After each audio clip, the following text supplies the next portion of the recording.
A vivacious soul disappeared in 1984, leaving a space in the souls of all who loved her. Today we solve the enigma of Christine Marion Jessop's disappearance. Welcome to the channel, subscribe and let's dive in. Christine Jessop, a 9-year-old girl, vanished from the streets of Queensville, Ontario on October 3rd, 1984. Her family, her mother and her older brother Kenny, who had always been her guardian and playmate, dominated her life. However, she had no idea that her life was about to take a terrifying turn that would leave an everlasting impression on the neighborhood and haunt their hearts for decades. It was a cold autumn morning when Jessop's mother heard the heartbreaking news that her husband, Bob, was being detained in a remote detention facility. Determined to support her loving hubby, she resolved to make the lengthy trek to see him, acquainted by Kenny. Christine, her fragile 9-year-old daughter, was left behind in Queensville, snuggled alone between the rustling maple trees and the whistling wind, because she was torn between abandoning her and exposing her to the harsh reality of a detention center. Days progressed into weeks, and the small community became increasingly uneasy as time passed. Then, on that fateful October day, the sun appeared to dim as word spread that Jessop had vanished without a trace.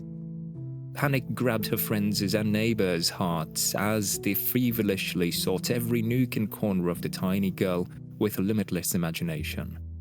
Hope flickered like a candle in the wind as fall gave way to winter, but love and resolve stood firm. A somber find was found in a farmer's field on the final day of the year, far away from the warmth and comfort of Jessop's house. Her corpse lay amidst the golden stalks, a victim of a senseless act of violence, in a sight of anguish and misery. The formerly lively and joyous spirit had been viciously stabbed, and the detectives' hearts fell even more when they discovered proof of unfathomable torture, semen stains on her dainty knickers. The horrible act sent shockwaves across the close-knit community, shattering their idea of invincibility. As the year came to a close, the residents of Queensville pledged never to forget Jessop, to keep her memory alive, and to seek justice for the innocent life lost much too soon. They banded together to build a support network for Jessop's bereaved mother and brother, weaving a tapestry of love and strength around them. Police investigated the case of Guy Paul Morin, a neighbor of Jessop's mother.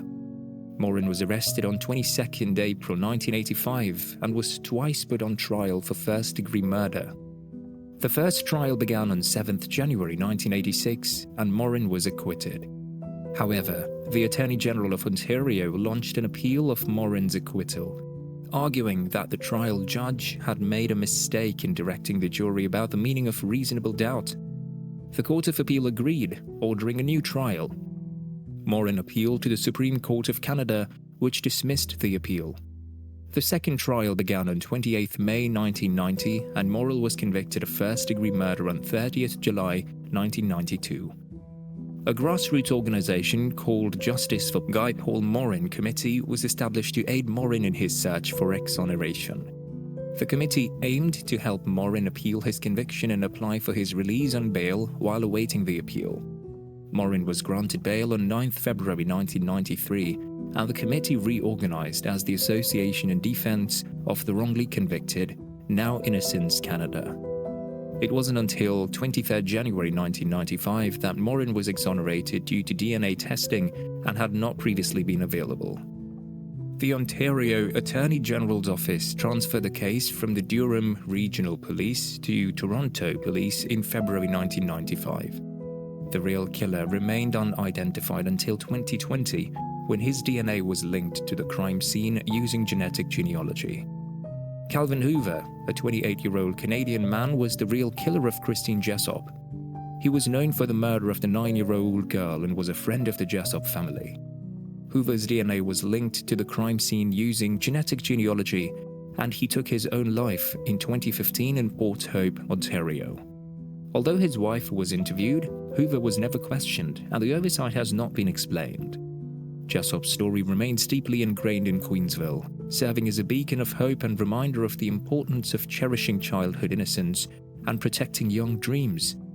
The community has erected a beautiful garden in her memory, showcasing the enduring power of love over darkness. Jessop's story is a timeless tale of resilience, urging youth to protect their innocence and reminding them that love can heal and endure amidst the darkness.